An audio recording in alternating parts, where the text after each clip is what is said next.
ரூபாய் வரையிலான debit card, credit card பரிவர்த்தனைக்கு 18% ஜிஎஸ்டி வரியா என்பது சார்ந்த முடிவை எடுப்பதற்கான கூட்டம் தற்போது நடைபெற்று வருகிறது. அதாவது இந்த ஜிஎஸ்டி குழு கூட்டம் நடைபெறக்கூடிய இதில் ஆலோசனை எடுக்கப்படக்கூடிய அந்த முடிவுகளின் அடிப்படையில் இதனை நடைமுறைப்படுத்துவதா வேண்டாமா என்பது சார்ந்த முடிவுகள் எடுக்கப்படும் என்று எதிர்பார்க்கப்படுகிறது. 54வது ஜிஎஸ்டி கவுன்சில் கூட்டத்தில் இது சார்ந்த ஆலோசனை நடைபெறுவதாக தெரிகிறது. இது குறித்த கூடுதல் விவரங்களை நம்முடைய செய்தியாளர் சுசித்ராவிடம் கேட்கலாம்.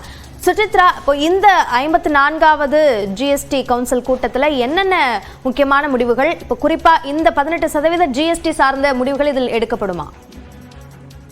நிச்சயமாக அபிநயா, தற்பொழுது டெல்லியில் மத்திய நிதியமைச்சர் நிர்மலா சீதாராமன் தலைமையில் ஜிஎஸ்டி குழுவினுடைய 54வது கவுன்சில் கூட்டமானது தொடங்கி நடைபெற்று வருகிறது. மிக முக்கியமாக இந்த கவுன்சில் கூட்டத்தை பொறுத்தளவில் பல்வேறு முக்கிய முடிவுகள், குறிப்பாக 2000க்கும் அதிகமாக ஆன்லைன் பரிவர்த்தனை செய்யும் அந்த பண டிரான்சாக்சன்களுக்கான ஒரு ஜிஎஸ்டி வரி விதிப்பதா வேண்டாம் என்பது தொடர்பான ஒரு ஆலோசனையை இன்று நிதியமைச்சர்கள் மற்றும் மாநில நிதி செயலர்கள் கூட்டத்தில் இந்த ஒரு முடிவானது எடுக்கப்பட்டுள்ளது. அது மட்டுமல்லாமல் அது தொடர்பான கூடுதல் ஆலோசனைகள் நடைபெற வேண்டுமா என்ற ஒரு கருத்தையும் இன்று அனைத்து மாநில நிதியமைச்சர்கள் அவர்கள் முன்வைக்க உள்ளார்கள்.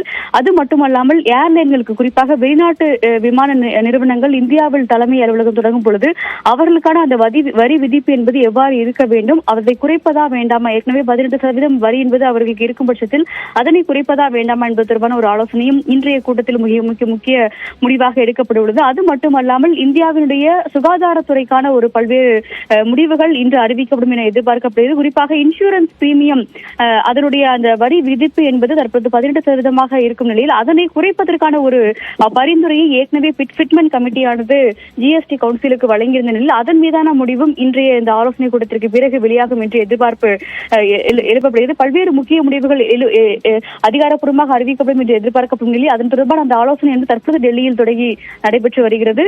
மிக முக்கியமாக தமிழ்நாட்டை பொறுத்த அளவில் நிதித்துறை செயலர்கள் இன்ற முறை கூட்டத்தில் பங்கேற்றுள்ளது மிக முக்கியமாக பார்க்கப்படுகிறது. வினயா, இந்த 54வது ஜிஎஸ்டி கவுன்சில் கூட்டத்தில் எடுக்கப்படக்கூடிய எல்லா முடிவுகளுமே முக்கியமான ஒன்றாக இருக்கும் என்றே புரிந்து கொள்ள முடிகிறது. சார்ந்த கூடுதல்